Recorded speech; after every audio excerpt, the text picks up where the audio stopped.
انا مستحيل اوافق ان مقاول يشتري مني مواسير اسود ويدهنها برايم عشان يعمل بيها جمالون او تنت خارجيه.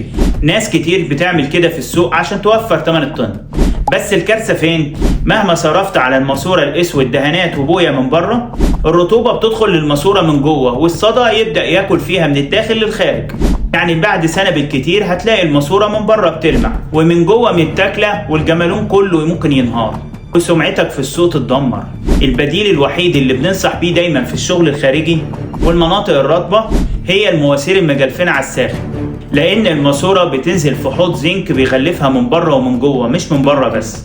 الماسوره دي بتعيش معاك 50 سنه وما بينزلش منها نقطه صدى واحده ولا بتحتاج صيانه. ايوه طن المجلفن سعره اغلى شويه في الاول، بس بيوفر عليك هدم واعاده بناء المشروع كله بعدين. التوفير في الخامات الغلط هيخسرك اسمك. لو محتاج تورد مواسير مجلفنه او اسود بسماكه حقيقيه ومواصفه مضمونه 100% لمشروعك، رقم الشخصي موجود في البايو، كلمني وانا في ظهرك. سلام.